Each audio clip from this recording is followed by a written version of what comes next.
Hey, Coach. Hey, Brian. How you doing? Yeah, good. And you? Good. How's your first camp in this new position?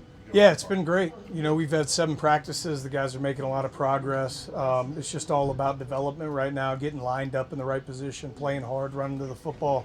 I've really enjoyed the experiences of working so far with Domata Peko and Warren Sapp. I've said it before, those guys have a combined 28 years of experience, right, of playing in the NFL.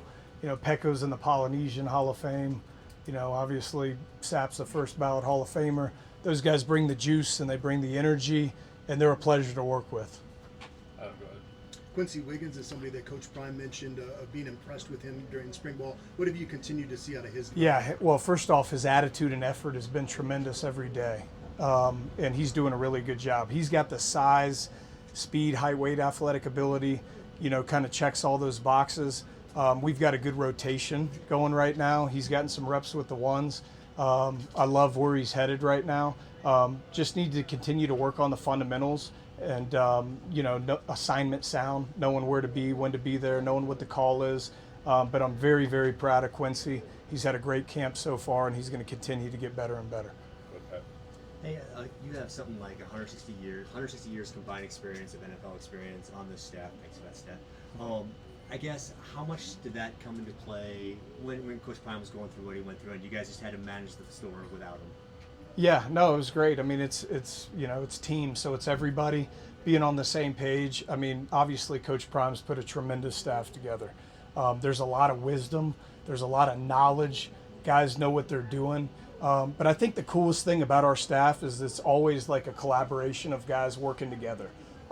You could say with all this combined experience, 160 years of NFL experience. Wow, I mean, that's crazy, right? But there's no egos with these guys. Everybody's, putting one foot in front of the other, and we're doing the thing together. And everybody's just been really good to work with. Nearly good. Coach Prime clearly believes in the staff, and he's called you up to speak to the team before, but he's prefaced that with you're going to be a head coach one day. What does that mean to you to hear a guy like Coach Prime, Deion Sanders, say that about you professionally? Yeah, no, thanks. I mean, it's obviously a great honor that he would speak that way of me. I have career aspirations of being a head coach, being able to lead, teach, and guide young men to get them where they're trying to go on the field and off the field. And that's a great goal of mine. Right now, I'm going to be where my feet are, be here, be in the moment, try to get this team as good as possible. And, it's interesting in life when I try to figure out my plan and I focus on what George Helow wants and not on what God wants. Things never work out the way you want them to work out. So when the time's right and God blesses me with that opportunity, I'm going to take full advantage of that. And then you want to take the right one, right? I think we have great support here at the University of Colorado. It starts with our athletic director, Rick George. But when you take that head job, it's got to be the right one. Right place, right time. You want to have the right president of the school, the right athletic director. You want to have a good board of trustees, right? You want to have the financial funds to be able to get the right recruits in there. Geographically, it's got to be in a good place that makes sense. But I love where I'm at right now, Neely. And Unc, you know that. And it's just a privilege, it's a blessing, and it's an honor to be at the University of Colorado. He's such a good leader, and I've learned so many things from him.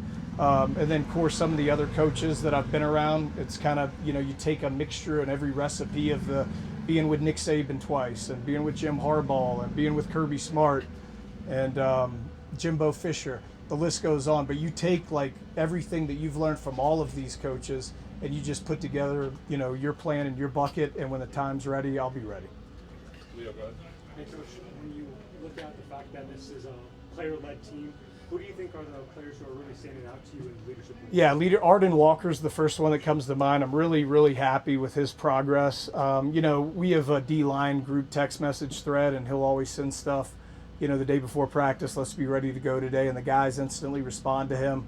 But the thing about Arden is he leads by doing, so that's, to me, the best form of leadership. His example and how he practices, the pad level he plays with, his effort and energy to the ball, the way he's been communicating, the sets, the way he's been, getting everybody in the huddle, and how we're running on and off the field has been really good stuff with Arden. So I expect him to continue to lead, and The thing about us, we talk about it all the time. It doesn't matter if you're a senior, a junior, a freshman, a newcomer coming in with a transfer portal, because we know the landscape of college football right now. But you learn by doing the right thing over and over and over again. And Arden's done that, and I'm really, really happy with his progress and where he's headed. Brian, go ahead. Coach, I want to ask you, speaking of Arden, and you mentioned the portal. In Yeah. this era, there's so much change in rosters, obviously, but that front group, I think between the line and the edge, there's 11 guys who were on this team last year. How big of a deal is that you have so many guys that know this culture, they've been here for a year? Yeah, no, it definitely helps. Some of the stuff, we'll make changes as we go, because Rob Livingston, he really does a tremendous job of making our scheme what it needs to be based off the players that we have. And I think that's what great coaches do, and Rob's a really good coach. So those guys have familiarity with kind of what we do and how we do it, just in terms of what we do on defense. So I think that's always good. That always helps out. But, it is what it is. Three more, Jack, go ahead. Hey, Coach. Also, with the transfer portal, just what are you seeing from some of your incoming transfers, like Gabriel, Jaheim? What are you kind of seeing? Yeah, guys are getting, it's new, right? Like, I think one of the things about it is they're getting comfortable. We're getting comfortable with them. We're banking on their buy-in and being the people that we know that when we saw them in the portal that they can be. And then, on the flip side of that, what's hard about the portal is the teams, the opponents that we're about to play, like, we don't know what they have, because like 35% of some of these rosters have up to 50 new players on their team. So you can go through the tape and you can watch, the previous team that they were on, but what type of scheme are they going to be in now? And how is that new team going to utilize them? So, but as far as your question and the newcomers that we got, it's the first thing. It starts with total buy-in. We're not going to ask them to do anything that they can't do, but from an attitude and effort perspective, we've got to have it every day, and they've got to be bought in. Jake, go ahead. Coach, I want to ask you about Keaton Wade, who obviously battled some injuries last year, and maybe like in the limited role. Just have you seen his role expand so far in the early days of camp in this offseason? Yeah, Keaton's doing a really good job. My talks with Keaton have been about being a three-down player.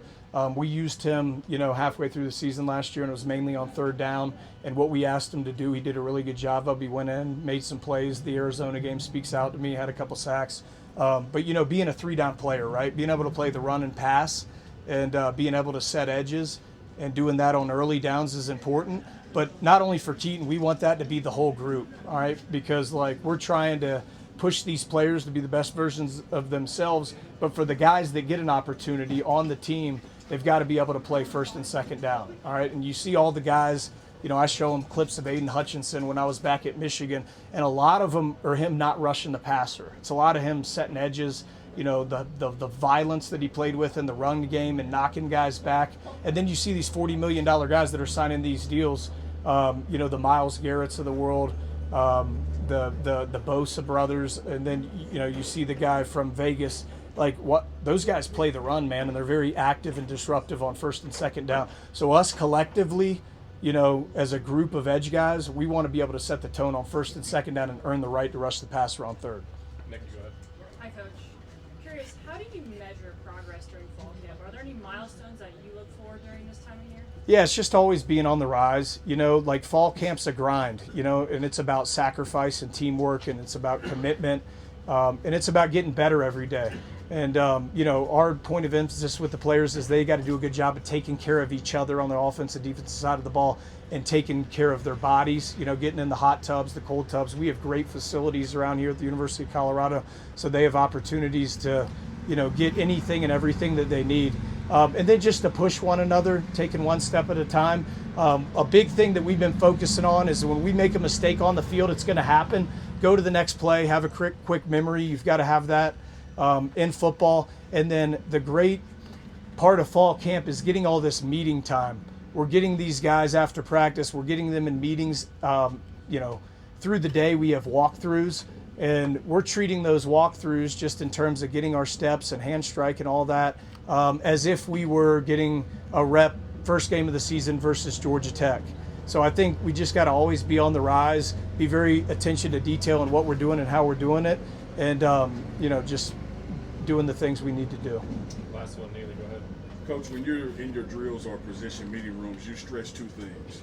One is technique, be sound technical guy, but you also stress violence. Yes. What's the balance between those two things that are just seemingly opposite? Yeah, well, I think, like, you know, we talk about it in the edge room. You've got to know what you're doing, what to do, how to do it, and why it's important to do it that way. So if I know when I'm in a 6 technique, I got to strike the tight end, I got to get vertical. I got to know where the back is. Is he to me? Is he away from me? When I'm in a 9 technique, okay, what's my responsibility? If we have a pressure, am I to the side of the pressure? Am I away from the pressure? Am I a hammer play? Like, you know, it's all technique and fundamentals and mentally knowing where I have to be and where I have to fit within the scheme.